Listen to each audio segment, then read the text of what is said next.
자, 드디어 엔비디아 시총이 4.5조 달러 돌파했다고요? 네. 이거 뭐 계속해서 거품 논란이 근데 이거 거품 논란은 1년, 2년 전부터 계속 있었어요. 네, 거품 논란도 있고 거품 논란이 좀 더 강화되고 있는 건 맞습니다. 저는 이것을 AI의 시대라고도 얘기하지만 지금은 저는 대인프라의 시대라고 저는 생각이 들어요. 얼마 전에 젠슨왕이 미국 언론과의 인터뷰를 하면서 뭐라고 얘기를 했냐면 지금 올해 2025년에만 AI 데이터 센터에만 미국에 6천억 달러가 투자되고 있다.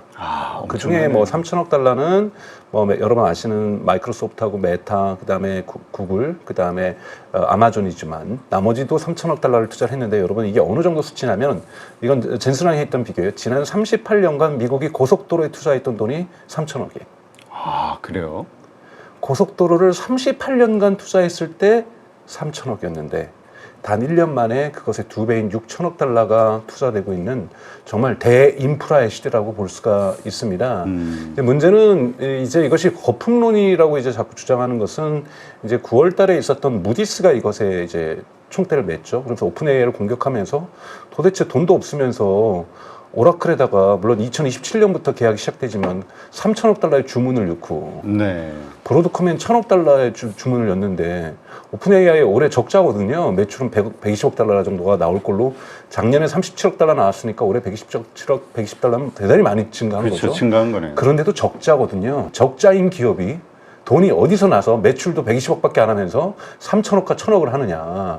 그리고 엔비디아가 1천억 달러 투자한 거 그거 오른쪽에 있는 돈 왼쪽으로 옮긴 거 아니냐. 결국은 다 또 GPU 살 거고 GPU로 번 돈 가지고 또 GPU 사게 하고 이거 뭔가 흔히 말해서 순환 투자다, 순환 거래다, 뭐 이렇게 얘기를 하면서 지금 비판들이 되게 거세지면서 거품론 주장도 사실 있는 것도 사실입니다. 네. 근데 사실 그 시점에 또 우리 한국에 와서 삼성전자, SK하이닉스, 그 삼성 그 HBM에 들어갈 D램 90만 개인가요? 네. 근데 뭐 이게 필요하다. 네. 그 뭐 이거 증설을 한 해 만에 또 이게 우리 한국 증시에는 엄청난 호재가 됐는데. 그렇죠. 네. 그러니까 오픈 AI가 이걸 자꾸 전 세계를 돌아다니면서 당연히 하이닉스에게도 HBM이 필요한 거니까 HBM 얘기하는 거고 그 HBM을 만들어서 결국은 엔비디아라든지 브로드컴이 설계한 AC 컴퓨터라든지 이런 걸 통해 가지고 TSMC가 만들어서 지금 납품하는 거잖아요. 사실 TSMC에다 주문하면 엔비디아에 주문하면 되는 거를 한번 한국 가서 더 생색내는 거고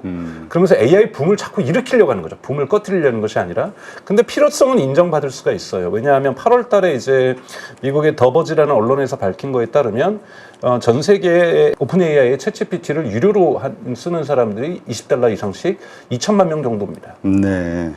그리고 무료로 쓰는 사람이 위클리 액티브 유저라고 하죠. 일주일에 한 번씩은 접속하는 사람이 8억 명이에요. 아, 엄청나네요. 네, 그러면 이 8억 명을 오픈 AI는 올해 말까지 10억 명으로 만들겠다는 거고 저는 뭐 무난하다고 보고 있어요. 올해 2월 달에 4억 명이었으니까요. 올해 2배로 뛴 겁니까? 올해가 대단히 중요한 해입니다, 여러분. 그러니까 즉 AI 서비스에 20달러짜리 유료화라든지 기업에서 AI를 얼마나 많이 쓰냐가 아니라 대중화의 원년이라고 볼 수가 있거든요. 4억 명에서 8억 명 그리고 연말까지 10억 명을 통과할 거라고 보고 있는 거고요. 내년 오픈 AI 목표는 20만 명이에요.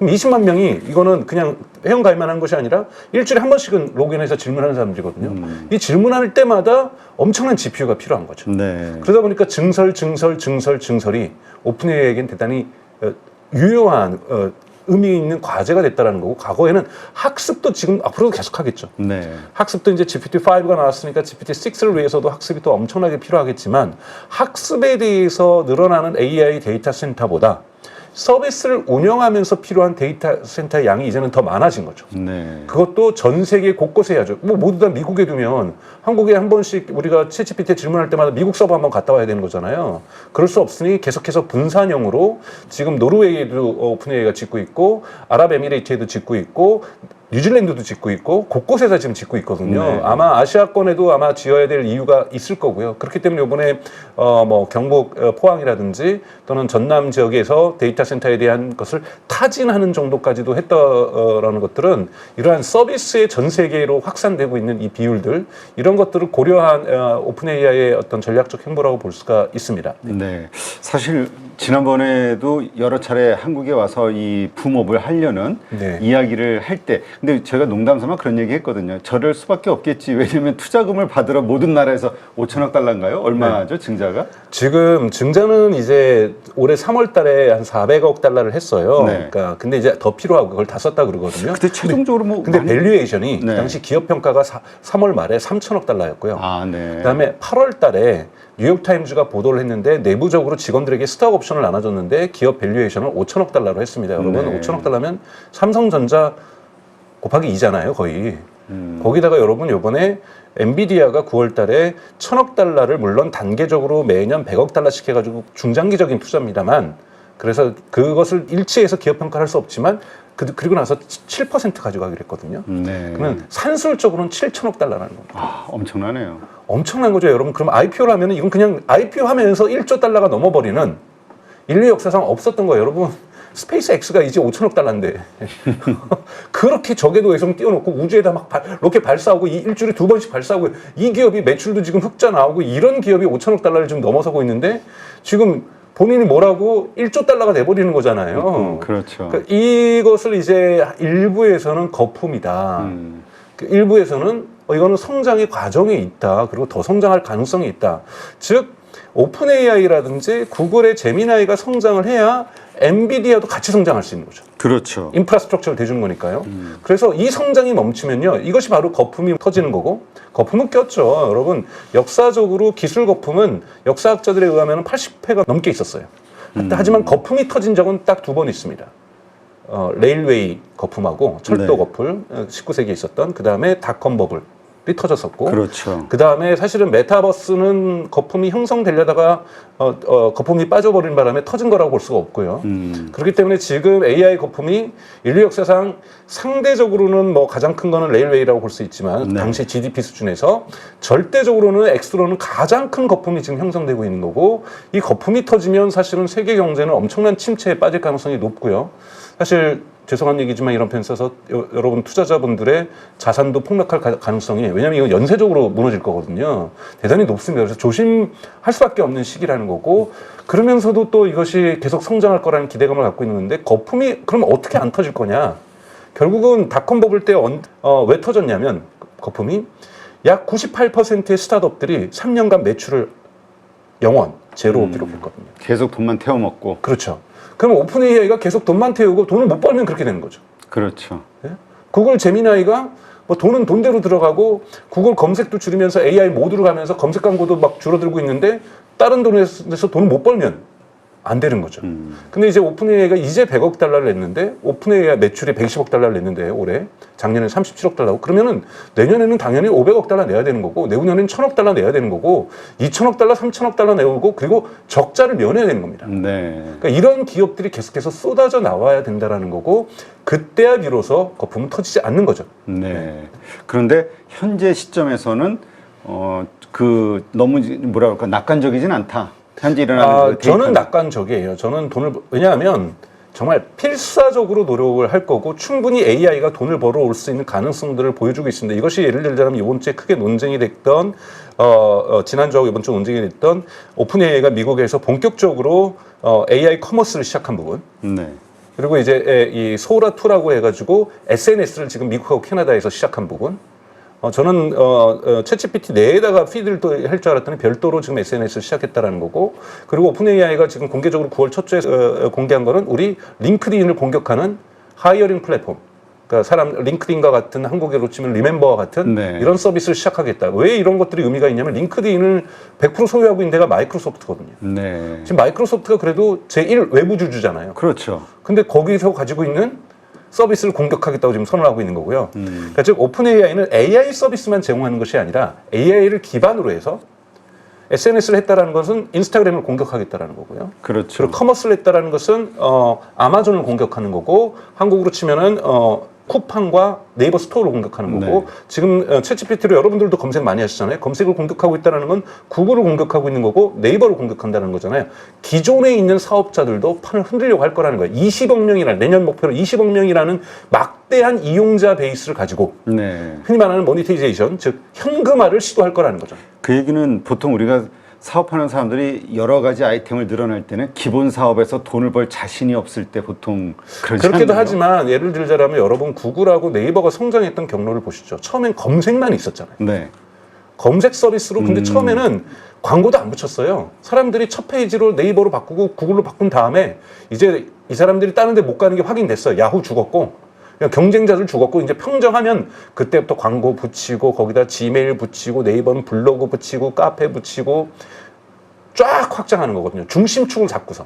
즉 AI 서비스라는 즉 챗GPT라는 중심축에다가 붙여나가면서 나머지 기업들을 흔들어 버리면 그 기업들은 흔들리겠지만 강력한 슈퍼 앱이 발생하는 겁니다.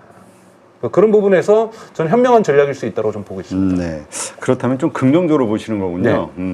아니 왜냐하면 그 말씀하신 대로 오라클의 3천억 달러 네. 그 컴퓨팅 클라우드 네. 이거 얘기 나왔을 때 월스트리트 저널도 이거는 도박에 가까운 선택이다. 그렇죠. 아까 무디스는 뭐라고 경고했죠? 무디스가 사실은 무디스가 경고를 월스트리트저널에 보도한 거예요. 인용 도박이다. 네, 왜냐하면 돈도 없으면서 그러게. 올해 매출이 120억 달러는 주제에 3천억을 주문하고 그 120억 달러를 내가지고 여기에서 수익률이 막 60억 달러가 나와서 내년엔 더 커질 거로 그럼 이해라도 갈 수 있는데 올해 적자면서 우리도 그러네요. 삼성전자 하이닉스 90만 개 필요해 했지만 돈은 없는 거잖아요 지금. 그렇죠. 네, 그러나 어쨌든 지금 벌어지고 있는 여러 가지 현상들을 보면은 연착륙할 가능성 저는 있다고 봅니다. 그 가능성이 조금 더 높다고 보고 있죠. 네. 이런 거 보면은 아 진짜 오픈 AI로서는 엄청난 야망 아니면은 꿈, 비전 뭐라고 표현해야 될까요? 네. 위험한 도박일 수도 있고 네. 저 무디스의 경고처럼 네. 이것의 결과에 따라서 이 세상은 어마어마하게 변동이 나오겠군요. 될 수 있습니다. 그래서 지금 미국에서는 사실 에이전트 이 논의보다 한국처럼 이 컨슈머 AI 마켓이라고 해서 소비자 AI 시장에 대한 논의가 엄청나요. AI가 소비자 시장에서 어떤 역할을 할 것이냐, 우리의 생활에 어떤 역할을 할 것이냐, 우리 생활에 뗄 수 없는 존재로서 그들이 존재할 때 결국은 떼돈을 벌 거라는 거예요. 소비자를 장악한 측이 돈을 법니다. 네. 그런 부분에서 지금 AI 기업들은 소비자를 향해서 전진하고 있고 직진하고 있는 겁니다. 여기에서 성공 여부가 버블이 터지냐 안 터지냐를 저는 판가름할 거라고 보고 있어요. 네, 알겠습니다. 하여튼 기대감을 가지고 그러나 이거 경계심도 가져야 되겠네요. 네네. 그 결과 말씀하신 그 사업들의 결과치가 녹록치 않다, 그럼요. 잘 막히는 것 같다 이러면 경계심 가지고 조치를. 그렇죠. 왜냐하면 당하고 있는 메타가 바보가 아닌 이상. 그렇죠. 이거 같은 시장인데 뺏기겠어요, 그냥. 아마존이, 쿠팡이, 네이버 스토어가 그래 가져가세요. 우리 그냥 문 닫을게요. 그러니까 이렇게 얘기를 하고 있고 제가 하나 말씀드리면 이 어느 정도 지금 미국이 결혼하냐면 레리 페이지라고 해서 구글 창업자가 있습니다. 네. 그 사람이 9월달에 뭐라고 얘기를 했냐면 우리 AI에 2등할 바에야 파산하자 그랬어요. 아 여기다 올인하겠다. 그렇죠. 여러분 구글이 어떤 회사입니까? 정말 거대한 기업이에요. 그렇죠. 이 거대한 기업의 창업자가 무슨 얘기를 하냐면 우리 AI에서 2등할 바에야 파산하자. 그러니까 지금 미국 기업들이 어느 정도 지금 AI에 열정적으로 지금 접근하고 있는지 그리고 여기에서 비즈니스에서 승패를 미래 10년을 좌우할 거라고 보고 있는지 즉 우리 AI로 소비자 장악 못하면 커머스든 뭐든 검색이든 그냥 파산하자라는 거예요. 왜? 결국은 파산할 거니까. 그렇죠. 1등만 이대로라면. 그렇죠. 그러니까 여러분 정말 대회전이 그 어마어마한 AI 전쟁이 이제 시작이 되는 거예요. 그럼요. 여기에서 기업들의 서비스 전쟁, 비즈니스 전쟁이 지금 이제야 시작되고 있다고 보고 있고 정말 엄청난 일들이 앞으로 저는 전개될 거라 보고 있습니다. 네, 알겠습니다.